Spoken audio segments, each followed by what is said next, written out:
देवियों सज्जनों नमस्कार, जय हिंद। आज हम बात करेंगे भाजपा सरकार की, बात करेंगे मोदी सरकार की, बात करेंगे पिछले 8 सालों की हमने क्या किया क्या नहीं किया। हम बात करेंगे इस देश के विकास की, गरीबों के विकास की, बात करेंगे इंफ्रास्ट्रक्चर की, बात करेंगे डिफेंस फोर्सेज में क्या सुधार हुआ, पावर सेक्टर में क्या सुधार हुआ पिछले कुछ दिनों में। कुछ बातें हम आपके सामने आज सोल्जर वॉइस चैनल पर लेकर के आ रहे हैं। मैं doctor TC. Rao Kamalam farm house से आपके सामने कुछ बातें रखूंगा।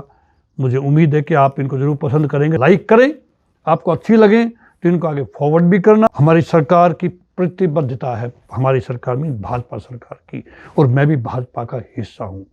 एक सोल्जर होने के नाते क्रिस्टल क्लियर बात करूंगा। मैं जो हुआ है उस पर बात करूंगा, जो नहीं हुआ है कोई क्लेम आगे हम नहीं करेंगे, जिसके ऊपर जो आज 5 साल 7 साल बाद में जो होना उस पर हम कोई बातें नहीं करेंगे। जो कर चुके हैं, जो बिल्कुल प्लानिंग में अभी बहुत जल्द जो ग्राउंड पर उतर जाएगा, हम केवल उस पर बात करेंगे। मैंने कहा भाजपा सरकार की, मोदी सरकार की प्रतिबद्धता है देश का विकास, गरीब का विकास, युवाओं का विकास, महिलाओं का विकास। क्षेत्र विकास की धारा से अब और वंचित नहीं रहेगा कोई भी क्षेत्र।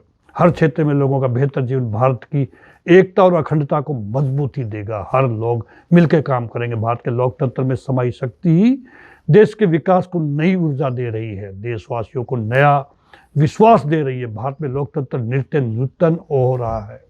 भारत में हम हर चुनाव के साथ वोटर टर्नआउट को बढ़ता हुआ देख रहे हैं। लोगों में जोश है वोट करने के लिए। ये बिल्कुल रिजल्ट है अवेयरनेस का। रक्षा क्षेत्र में आत्मनिर्भरता को भी बढ़ावा मिल रहा है इस सरकार के अंदर। गुजरात के वडोदरा में देश की पहली ट्रांसपोर्ट एयरक्राफ्ट मैन्युफैक्चरिंग फैसिलिटी की आधारशिला रखी गई है। भारतीय वायुसेना को 56 नए C-295 MW विमान मिलेंगे। पहली बार किसी निजी क्षेत्र द्वारा भारत में बनाया जाएगा इस प्रकार का विमान।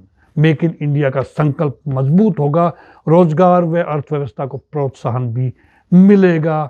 इस कारखाने के लगने के बाद में भारत में बने वाद्य यंत्रों की तान पर हम थिरक रहे हैं। दुनिया थिरकेगी हिंदुस्तान को देख करके, हिंदुस्तान कैसे आगे बढ़ रहा है। वाद्य यंत्रों के निर्यात में 3.5 गुना वृद्धि भी होगी। वित्त वर्ष 2013-14 के अप्रैल सितंबर में रुपया 29 करोड़ का निर्यात हमने किया है बना करके सामान। वित्त वर्ष 2022-23 के अप्रैल सितंबर में 172 करोड़ का निर्यात किया है।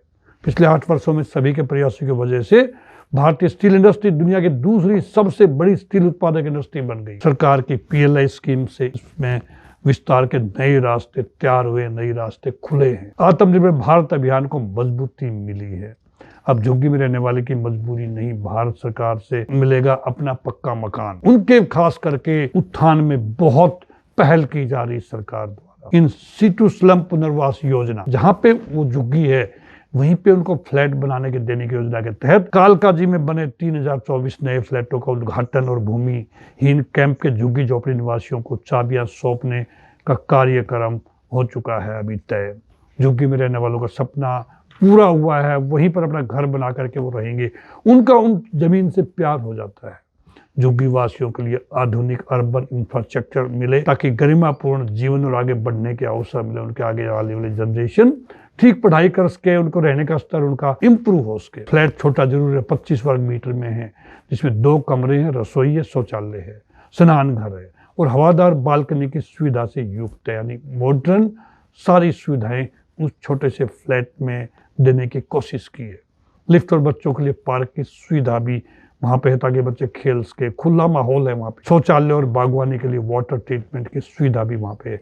हर फ्लैट में विट्रीफाइड फ्लोर टाइल्स, किचन में उदयपुर ग्रीन मार्बल काउंटर लगे हैं। अन्य जे क्लस्टर, जेलर वाला बाग और कठपुतली कॉलोनी में भी कार्य प्रगति पर है। बहुत जल्द उनके निवासियों को भी वो मिल जाएगी। मैं बात कर रहा हूँ दिल्ली की।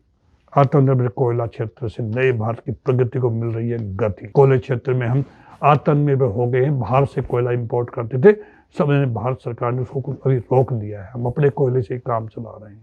अप्रैल से सितंबर तक 2022 में 382 मिलियन टन से अधिक कोयले का उत्पादन हुआ, जो एक रिकॉर्ड है अपने आप में, जिसके कारण हम इसीलिए बाहर से नहीं मंगा पाए। विद्युत क्षेत्र के लिए कोयले की उपलब्धता में 17% की वृद्धि हुई है। आगामी 6 महीनों में उत्पादन 500 MT तक पहुंचने का अनुमान हम लगा रहे हैं। 2014 के बाद आत्मनिर्भरता की ओर बढ़ते कदम, 4G से 5G तकनीक, navigation system, Vande Bharat train, ये सब भारत के जनता देख चुकी है। सर्दी से जो मजबूत होता नया भारत, वर्जर टॉप, हेलीकॉप्टर प्रचंड, INS विक्रांत, कोरोना वैक्सीन, इसमें हमने देखा, दुनिया को दिखा दिया कि हिंदुस्तान कितनी बड़ी ताकत है, चाहे वो मैन्युफैक्चरिंग सेक्टर में हो, चाहे वो मेडिकल सेक्टर में, चाहे हेल्थ सेक्टर में हो। धारा 370 हटने के बाद जम्मू कश्मीर में आतंकी घटनाओं में काफी कमी आई है। और ताज्जुब होगा आपको, पिछले 1 साल में देखा जाए तो वहां के युवाओं ने किसी ने भी आतंकवादी ग्रुप को ज्वाइन नहीं किया है। ये हमारे लिए एक बहुत ही उत्साहवर्धक बात है। सुरक्षा बलों की मृत्यु में भी 64% की कमी आई है। नागरिकों की मृत्यु में कमी 90% देखी गई है, जो कि बहुत बड़ा फिगर है। स्वच्छ भारत मिशन ने बदला देश की तस्वीर। ये सबको पता है स्वच्छ भारत मिशन कितना स्ट्रॉन्ग चल रहा है। गांधी जी के जयंती से शुरू किया गया मिशन, नरेंद्र मोदी जी ने सबसे बगैर खर्च के हर देशवासी के दिल में स्वच्छता के प्रति एक दीपक जला दिया। स्वच्छ भारत मिशन के तहत देश में 1,07,441 गांव खुले में शौच मुक्त हो गए हैं। यानी बाहर जाकर के शौच के लिए जाते थे, वो बंद कर दिया है। हर घर में टॉयलेट उपलब्ध कराया गया है। आज देश में जो सरकार है वो गरीबों की सरकार है, इसलिए गरीब का अपने हाल पर नहीं छोड़ सकते, क्योंकि हमने कसम खाई, हमारे प्रतिबद्ध है, हमारी सरकार, हमारे नेता प्रतिबद्ध है। जो हमारे नेता गरीबी से निकल के ऊपर आए, उन्होंने गरीबी को देखा है, गरीबी को महसूस किया, गरीबी की पीड़ा को समझते हैं। आज देश की नीतियों के केंद्र में गरीबी पर ही केंद्रित की है उन्होंने। आज देश के निर्णयों के लिए भी गरीब पर ही हर निर्णय निर्भर करता है, उनको देख के लिया जाता है। उनके एजुकेशन से, उनके हेल्थ से, उनके रहने से लेकर के उनके बच्चों के भविष्य के लिए भी, उनको रोजगार के लिए, विशेषकर शहर में रहने वाले गरीब भाई बहनों पर भी हमारी सरकार उतना ही ध्यान दे रही है जितना गाँव के बच्चों पे दे रही है। विकास की जिस धारा पर आज देश चल रहा है, उसके मूल में 2 पहलू हैं, एक है इरादा और दूसरा है मर्यादा। दोनों पे बहुत जोर दे करके, फोकस करके हम बिल्कुल एविडेंस बेस्ड ये काम कर रहे हैं। हम देश के वर्तमान के लिए नई सुविधाएं नहीं गढ़ रहे, बल्कि देश का भविष्य भी गढ़ रहे हैं, भविष्य को बना रहे हैं। 2014 में जब हमारी सरकार आई थी तो दिल्ली NCR में 190 किलोमीटर रूट पर ही मेट्रो चला कर, आज दिल्ली NCR में मेट्रो का विस्तार बढ़कर 400 किलोमीटर तक हो गया है। यानी 200% की ग्रोथ हुई है। भ्रष्टाचार छोटा हो या बड़ा, वो किसी न किसी का हक छीनता है, उसके ऊपर लगाम लगाई है इस मोदी सरकार ने। हर इंसान को मौका मिला है अपनी काबिलियत के अनुसार जॉब लेने। पहले जॉब्स लेने में ही बहुत भारी भ्रष्टाचार होता था। ये देश के सामान्य नागरिक को उसके अधिकारों से वंचित करता था। राष्ट्र की प्रगति में ये बाधक होता था। हमारे नेता महसूस किया करते, 100 रुपये अगर सेंटर से चलते हैं, 17 रुपये पहुंचते हैं आखिरी पंक्ति के आदमी तक।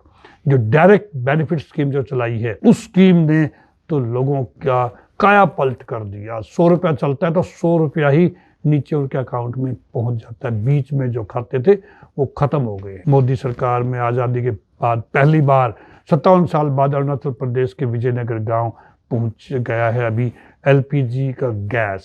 पहले नहीं पहुंचता था, लकड़ी से वो लोग खाना बनाते थे। 73 साल बाद महाराष्ट्र के कबायली गांव को बिजली मिली है, जो बिजली से वंचित। दुनिया के सबसे ऊंचे मतदान केंद्र टस्सीगंग गांव में जल पहुंच गया है। ये जल योजना जो आप आज उत्तर प्रदेश में देखो, आप MP में देखो, आप जिस स्टेट में जाओ वहां पे देखो, आप हर घर जल, हर घर नल की जो सुविधाएं चल रही है, जो एक स्कीम चल रही है, उसमें बहुत ज्यादा का 50,000 करोड़ से ज्यादा का काम UP अकेले में ये हुआ है। नॉर्थ ईस्ट में भी जल पहुंचाने के काम बहुत सरकार ध्यान दे रही है। Look east act east policy के तहत 72 साल बाद मध्य प्रदेश के अलीराजपुर गांव में ट्रेन पहुंच गई है, जहां उन्होंने ट्रेन कभी देखी थी गांव के कुछ लोगों ने, जो बुजुर्ग। 75 साल बाद में हिमाचल प्रदेश के खुईनल गांव में सड़क पहुंच गई है, जो सड़क से पहले वंचित। पहाड़ी क्षेत्र में गांव को सड़कों से जोड़ा जा रहा है। ये सब देखते हुए मैं यकीन करता हूँ, मैं भरोसा करता हूँ सैनिक होने के नाते, कि भारत सरकार के कदम